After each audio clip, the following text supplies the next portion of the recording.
Hi everyone, my name is Nadia and today I'm going to be making for you tarte brisée.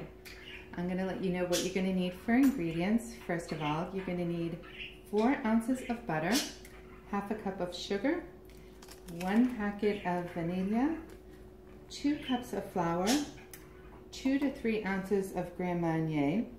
That's going to be for your crust and for the topping.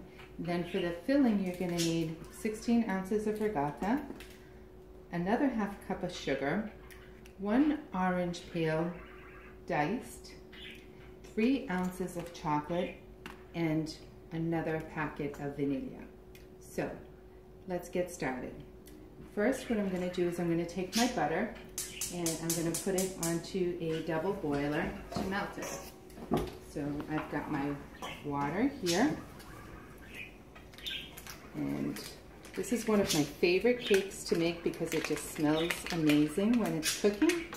And it's also, believe it or not, one of the simplest cakes I enjoy making because it doesn't require a lot of ingredients, and it's usually things I have right on hand. So I'm going to start off by taking the butter.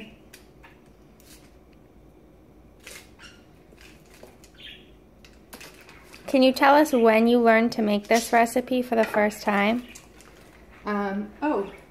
I learned this recipe for the first time when I was visiting one of my cousins in Italy, and she made this cake for us, and I really enjoyed it. So I took the recipe back home here. So anytime we go back and forth to Italy, I'll take some of the ingredients that I need, but if those aren't available, you can always substitute baking powder and regular vanilla as well.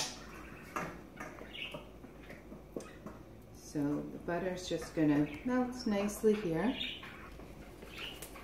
While that's happening, while I'm waiting for the butter to melt, I'm gonna get started on the filling. I'm just gonna peel my orange here for you while we're waiting for that, okay? This isn't that exciting. So what I've done is I've just taken an orange and I washed it really well in a solution of warm water and baking soda to get all the chemicals and stuff off of it. But this gives it a really nice flavor.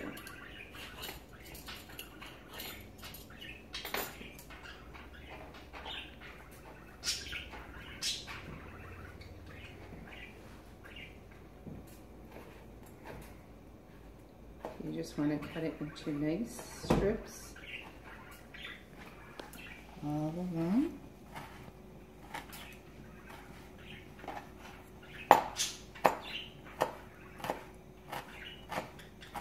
And then into nice slices. Being careful not to cut your fingers, because those don't usually taste too good.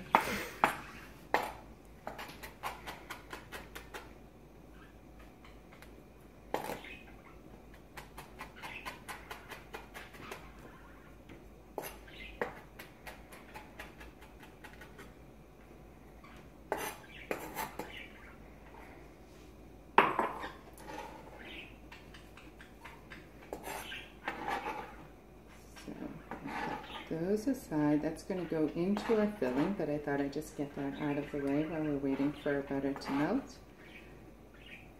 Also, I'm going to turn my oven on to 350, so it'll be nice and ready for us.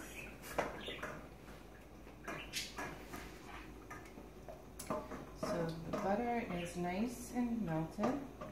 Just want to wait till those other little solids melt away here.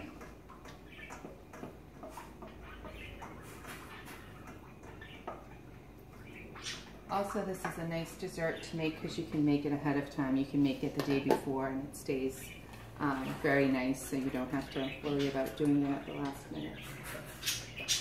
What time of year do you make this dessert most often? This is my favorite dessert to make at Christmas time because the aromas are just very nice and remind me of Christmas, but it really goes well anytime year round because it's not too strong with like cinnamon or your traditional Christmassy scents. So this is all nice and melted. And what I'm going to do now is add my half a cup of sugar.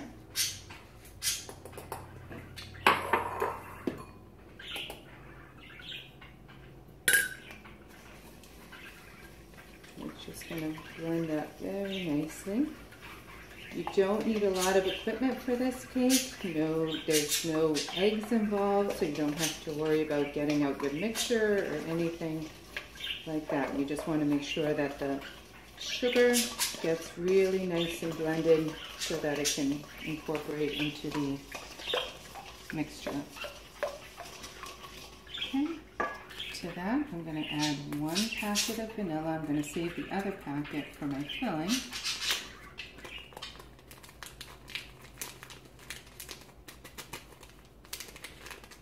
Can you only buy this vanilla in Italy, or are there certain places you can find it here? Actually, I've found a few food stores that will carry it here. You can get it at Joe Pasha and Saugus, and any of the specialty food stores. You can actually get it on Amazon, I found out, but it's a little pricey to buy it on Amazon, but it is now available. So that's another option for you.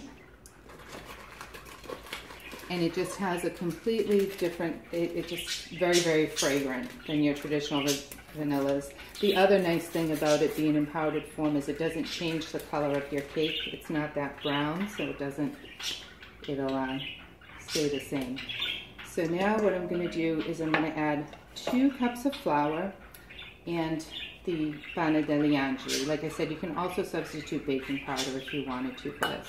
So I'm going to add 2 cups of flour. This is a 1/2 cup measurement, so I'm just going to do this 4 times, nice and easy. 2, 3, and 4. I know a lot of my friends say they don't like to bake because it has to be so precise, but I find not really. This particular cake, you can be off a couple of ounces and it's really not going to change the texture much at all.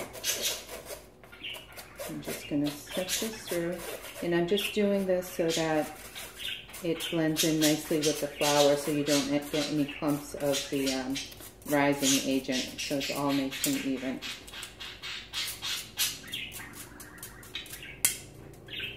And I'm going to mix this up.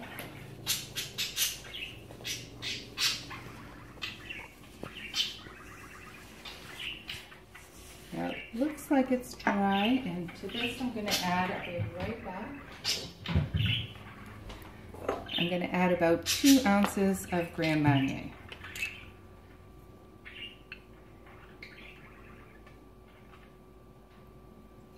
I'm going to just check it and see if it needs any more than that as I'm stirring it around.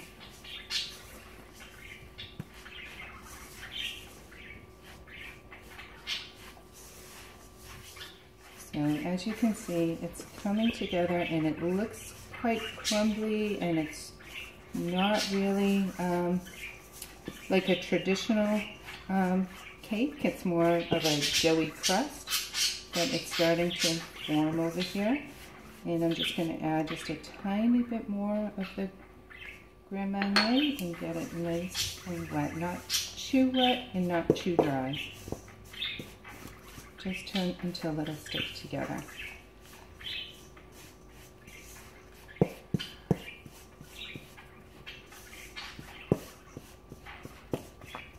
Okay, so that's coming together nicely.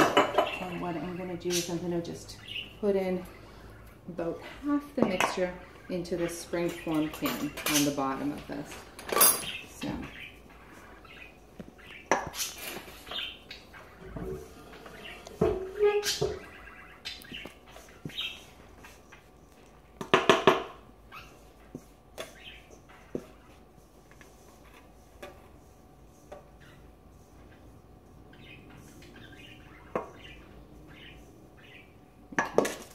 You're just going to have to trust that this is going to shape itself.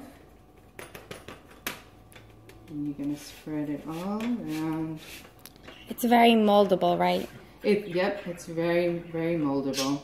It all like comes together. So what you want to do is just fill in your pan, make sure you get all the sides, and make sure you don't have any big air pockets or holes. You don't want the ricotta to fall down in there. So you basically just want to make it covered. You don't have to worry about getting it all the way up to the sides or anything like that. It's just going to be a bottom layer. Okay.